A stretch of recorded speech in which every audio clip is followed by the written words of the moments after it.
Hello मेरे प्यारे साथियों, कैसे हैं? आई होप कि आप बहुत अच्छे होंगे और आपकी तैयारी बहुत अच्छी चल रही होगी। बच्चों, आज के इस वीडियो में हम करने वाले क्या हैं? आज के इस वीडियो में हम करेंगे एक्सरसाइज 5.3 का जो क्वेश्चन नंबर है, क्वेश्चन नंबर 5 है। क्वेश्चन नंबर 5 के अलावा और भी किसी क्वेश्चंस में आपको डाउट है तो आप प्लेलिस्ट को फॉलो कर सकते हैं और फॉलो करके आप सारे डाउट्स को क्या कर सकते हैं, क्लियर कर सकते हैं। इसमें हम करने वाले हैं क्वेश्चन नंबर 5। देखिए क्वेश्चन नंबर 5 क्या है और इसको सॉल्व करने का तरीका हमारा क्या होता है। चलिए चलते हैं।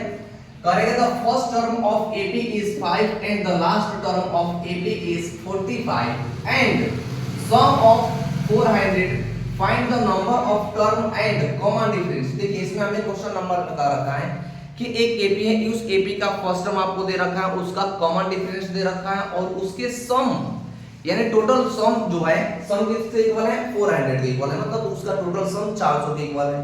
हमें बताना है कि इसमें नंबर ऑफ टर्म कितने हैं, यानी n is equal to what, इसके बीच का कॉमन डिफरेंस यानी कॉमन डिफरेंस क्या है इसमें?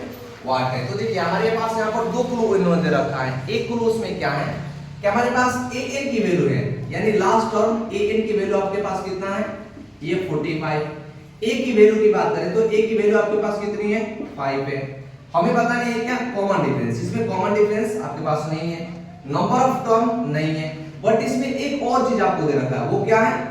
Sn, यानी सम ऑफ nth टर्म की जो वैल्यू है वो किसके इक्वल है? 400 के इक्वल है। तो यहां से बताने हमें n और क्या करनी है? d बतानी है। तो फर्स्ट ऑफ ऑल n निकालने के लिए हम पहले an का फार्मूला यूज करेंगे, क्योंकि an का फार्मूला यूज करेंगे तो हमारे पास ये है, ये क्या आपका 5 दे रखा है, तो यहां से हम क्या करेंगे? निकाल सकते हैं। तो देखिए अगर हम an का फार्मूला यहां पर लिखें तो an का फार्मूला होता है क्या? a प्लस का n माइनस का 1 इनटू होता है d। अब an की बात करें तो नंबर ऑफ टर्म यानी लास्ट नंबर ऑफ टर्म आपके पास कितना है? 45। ये ले लीजिए 45 इज इक्वल टू a की वैल्यू दे रखा है क्या? a की वैल्यू तो हमारे पास 5 है ऑलरेडी, तो हो जाएगा 5 प्लस का n माइनस का 1 इनटू d। अब ये 5 प्लस में है तो इस पर आएगा तो कहां जाएगा, यानी प्लस वाली जो वैल्यू होती है वो माइनस में हो जाती है और माइनस वाली वैल्यू जो होती है वो प्लस में हो जाती है। कब? जब बॉर्डर के इस पार व उस पार जब शिफ्ट होती है तब। तो ये 5 जो होगा ये 45 के साथ क्या होगा?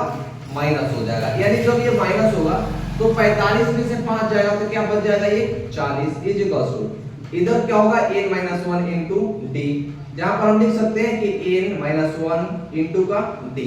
अब देखिए इसके आगे हम इसको सॉल्व नहीं करेंगे। क्यों सॉल्व क्यों नहीं करेंगे? हम सॉल्व इस वजह से नहीं करेंगे क्योंकि नहीं हमारे पास d की वैल्यू है आपके पास और नहीं आपके पास n की वैल्यू है।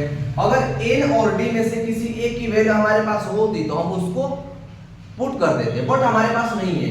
तो क्या हमारे पास अब एक क्वेश्चन सॉल्व नहीं होगा? होगा। थोड़ा सा क्लू आपको इसमें और एक दिया हुआ है। क्या है वो? देखिए थोड़ा सा ध्यान दीजिएगा। आपके पास Sn है, Sn का मतलब सम ऑफ nth टर्म की वैल्यू दे रखी है। तो हम ये कहना चाहते हैं क्वेश्चन कि आप उसमें Sn का भी फार्मूला अप्लाई कीजिए। तो जब हम यहाँ पर Sn का फार्मूला अप्लाई करेंगे तो Sn का फार्मूला क्या होता है? ये होता है n/2 2a plus n minus 1 into d होता है।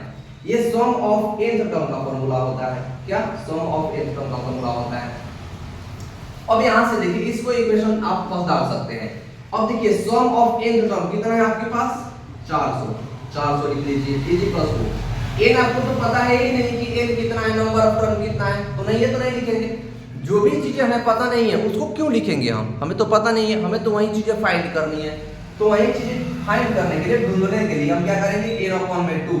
अब यहां पर आइए 2 इनटू a क्या था आपके पास? 5, तो a की जगह पर 5 पुट कीजिए इनटू n - 1 इनटू d।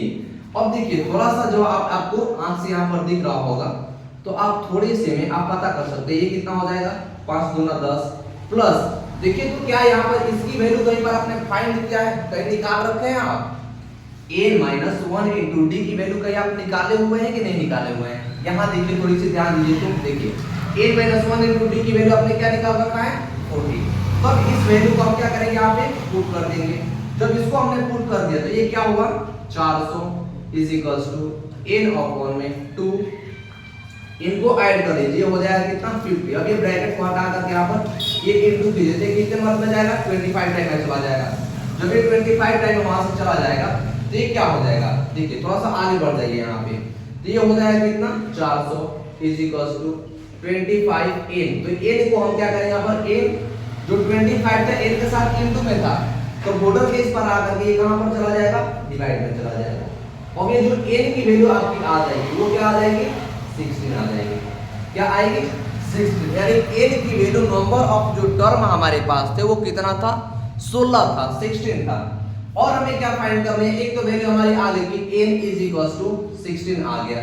अब हमारे पास बताना है कि कॉमन डिफरेंस क्या है, क्या कॉमन डिफरेंस, यानी n की जगह पर हम क्या पुट कर लेंगे, 16 पुट कर लेंगे। हमने n को निकाल दिया, n क्या लगा रखा है, 16। अब हमें बताना है कि d क्या है, तो क्या करेंगे हम d निकालने के लिए जो आपके पास इक्वेशन फर्स्ट है उस इक्वेशन में n की वैल्यू को पुट कर देंगे। तो यहाँ पर आप लिख सकते हैं कि पुट द वैल्यू ऑफ, क्या put the value of equation, क्या equation first, put the value of n, put the value of n in equation first। Equation first में n की वैल्यू पुट करने पर, तो इक्वेशन फर्स्ट हमारा क्या था, 40 is equal to n minus 1 into d।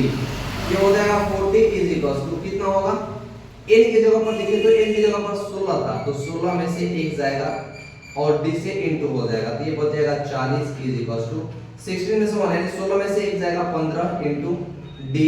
तो जो d की वैल्यू आपकी आ जाएगी वो आ जाएगी कितना, 40 बटा में 15, 5 से घटाइए 5 बटे 40 और प्लस दिए 15, यानी जो कॉमन डिफरेंस आपकी आ जाएगी वो क्या आएगी, 8/3 आएगी। कॉमन डिफरेंस क्या आ जाएगी, 8/3 आ जाएगी। आई होप कि ये भी क्वेश्चंस आपको क्वेश्चन नंबर 5 अच्छे से क्लियर एंड क्लियर हो गया होगा। तो चलिए क्वेश्चन नंबर नेक्स्ट की तरफ चलते हैं कि क्वेश्चन नंबर नेक्स्ट क्या है। अगर आपको वीडियो अच्छा लगे तो कमेंट सेक्शन में अपना कमेंट जरूर करें। मिलते हैं नेक्स्ट वीडियो में नेक्स्ट क्वेश्चन के साथ, तब तक के लिए थैंक यू।